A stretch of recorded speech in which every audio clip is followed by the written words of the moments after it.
جماعت اسلامی نے ایک بار پھر کراچی والوں کے ساتھ ساتھ یعنی مہاجروں، بلوچوں اور سندھیوں کو مخاطب کر کے اپنا پیغام دے دیا، اور ان کا کہنا تھا کہ ایم کیو ایم ہو یا پاکستان پیپلز پارٹی وہ خوفزدہ دکھائی دیتی ہے، لیکن ان کو سرپرائز مہاجر، بلوچ اور سندھی عوام سے ہی ملے گا۔ انہوں نے کہا کہ الیکشن سے راہ فرار اختیار کرنے کی ہر ممکن کوشش کرتے ہوئے بلدیاتی انتخابات جو کہ 15 جنوری کو منعقد ہوں گے وہ بھی سندھ ہائی کورٹ کے احکامات کی روشنی میں اس میں بھی دخل اندازی کے لیے حکمت عملی تیار کی جا رہی ہے، جس کو جماعت اسلامی ناکام بنا دے گی۔ تاہم اس موقع پر انہوں نے مزید کیا کہا، یعنی امیر جماعت اسلامی کراچی حافظ نعیم الرحمان نے سنیے انہی کی زبانی۔ میں کراچی کے مہاجروں سے خاص طور پر کہنا چاہتا ہوں کہ انہوں نے بہت دھوکہ کھا لیا ہے، اب وہ مزید کسی دھوکے میں نہ آئیں۔ ان کو اگر کام کرنا ہوتا یہ 35 سال میں کام کرتے، ان کو کام کرنا ہوتا یہ اپنی میئرشپ میں کام کرتے، ان کو اگر کراچی کو کچھ بنانا ہوتا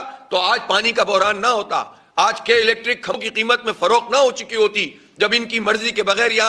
یہاں پر کوئی اپنی دکان کھول نہیں سکتا تھا اور بند نہیں کر سکتا تھا، تو ہمارا KESC 16 ارب روپے میں انہوں نے بیچ دیا تھا۔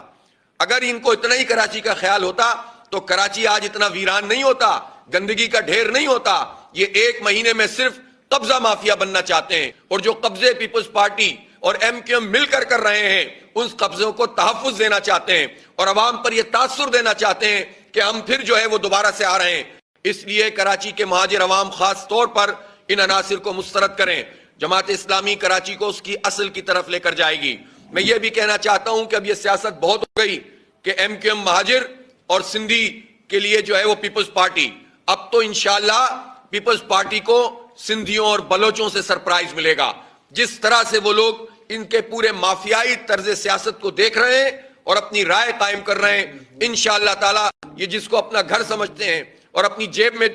پڑے ہوئی آبادیاں سمجھتے ہیں، ان سے ان کو سرپرائز ملے گا، اور جماعت اسلامی کے ممبران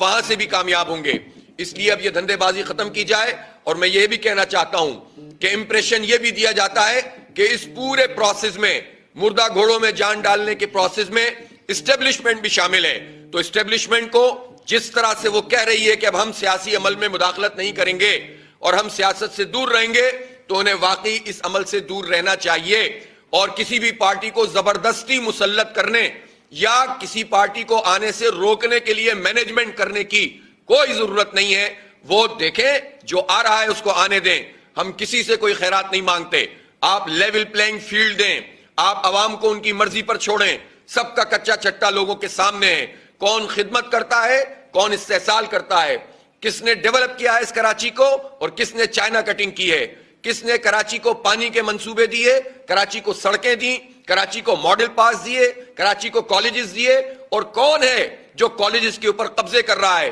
سنا آپ نے، انہوں نے ایک دفعہ پھر کراچی والوں کے ساتھ ساتھ سندھ کی عوام اور بلوچ عوام کو مخاطب کیا اور کچھ اہم انکشافات بھی کر دیے۔ یقینی طور پر کراچی میں ماضی کی طرح وہ ایک دفعہ پھر دعویٰ کر رہے ہیں کہ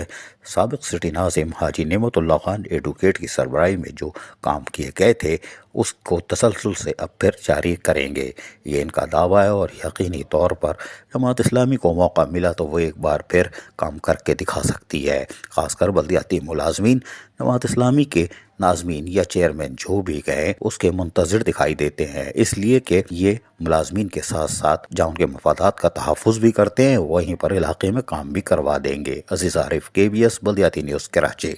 ایسی ہی خوبصورت ویڈیوز فیوچر میں حاصل کرنے کے لیے ریڈ بٹن پر کلک کر کے اور بیل آئیکن کو پریس کر کے ہم سب کے سبسکرائبر بننا مت بھولیے۔